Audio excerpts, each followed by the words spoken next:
The Raven by Edgar Allan Poe, a Quantum Quill audiobook.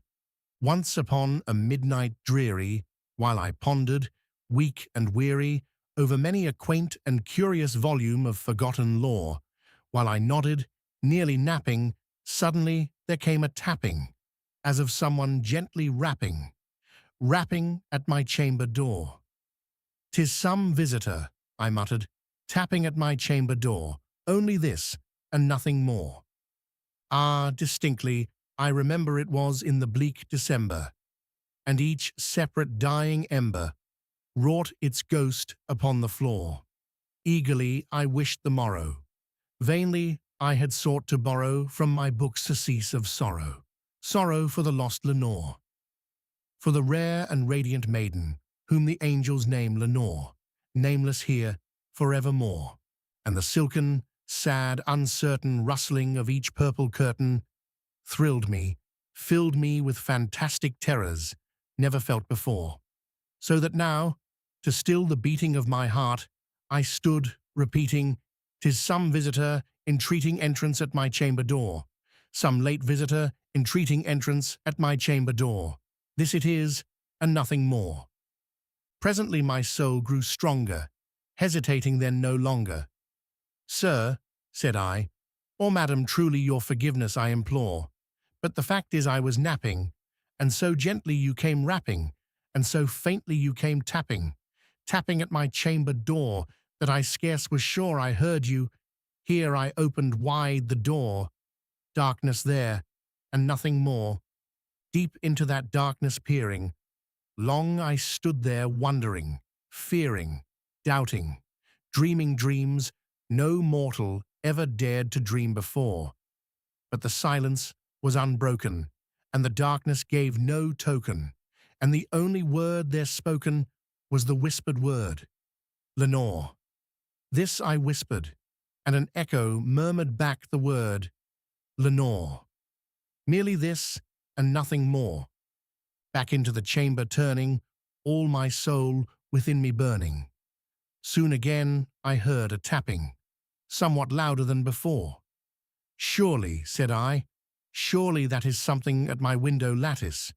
Let me see then what thereat is, and this mystery explore. Let my heart be still a moment, and this mystery explore. 'Tis the wind, and nothing more." Open here I flung the shutter, when, with many a flirt and flutter, in there stepped a stately raven of the saintly days of yore. Not the least obeisance made he, not a minute stopped or stayed he, but with mien of lord or lady, perched above my chamber door, perched upon a bust of Pallas just above my chamber door, perched and sat, and nothing more. Then this ebony bird beguiling my sad fancy into smiling, by the grave and stern decorum of the countenance it wore. "Though thy crest be shorn and shaven, thou," I said, "art sure, no craven, ghastly, grim, and ancient raven, wandering from the nightly shore. Tell me what thy lordly name is on the night's Plutonian shore." Quoth the raven, "Nevermore." Much I marvelled at this ungainly fowl to hear discourse so plainly, though its answer little meaning, little relevancy bore. For we cannot help agreeing that no living human being ever yet was blessed with seeing bird above his chamber door, bird or beast upon the sculptured bust above his chamber door, with such a name as Nevermore. But the raven, sitting lonely on the placid bust, spoke only that one word, as if his soul, in that one word, he did outpour. Nothing further then he uttered, not a feather, then he fluttered, till I scarcely more than muttered, "Other friends have flown before. On the morrow he will leave me, as my hopes have flown before." Then the bird said, "Nevermore." Startled at the stillness broken by a reply so aptly spoken, "Doubtless," said I, "what it utters is its only stock and store, caught from some unhappy master whom unmerciful disaster followed fast, and followed faster, till his songs one burden bore, till the dirges of his hope that melancholy burden bore of never, nevermore. But the raven, still beguiling all my sad soul into smiling. Straight, I wheeled a cushioned seat in front of bird and bust and door. Then, upon the velvet sinking, I betook myself to linking fancy unto fancy, thinking what this ominous bird of yore, what this grim, ungainly, ghastly, gaunt, and ominous bird of yore meant in croaking nevermore. This I sat engaged in guessing, but no syllable expressing to the fowl, whose fiery eyes now burned into my bosom's core. This and more I sat divining, with my head at ease, reclining on the cushion's velvet lining that the lamplight gloated o'er, but whose velvet violet lining with the lamplight gloating o'er she shall press, nevermore. Then methought the air grew denser, perfumed from an unseen censer, swung by seraphim whose footfalls tinkled on the tufted floor.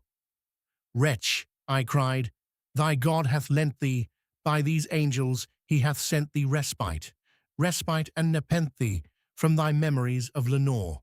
Quaff, O quaff this kind nepenthe, and forget this lost Lenore. Quoth the raven, nevermore.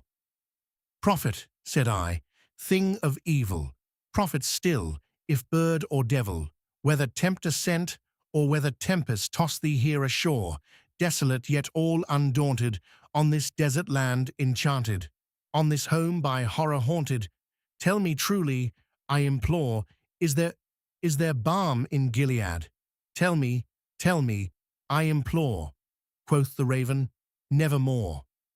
Prophet, said I, thing of evil, prophet still, if bird or devil, by that heaven that bends above us, by that God we both adore, tell this soul, with sorrow laden, if, within the distant Aidenn, it shall clasp a sainted maiden, whom the angels name Lenore, clasp a rare and radiant maiden, whom the angels name Lenore.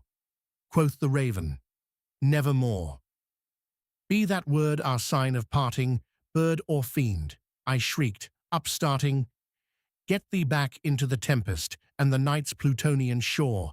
Leave no black plume as a token of that lie thy soul hath spoken. Leave my loneliness unbroken. Quit the bust above my door.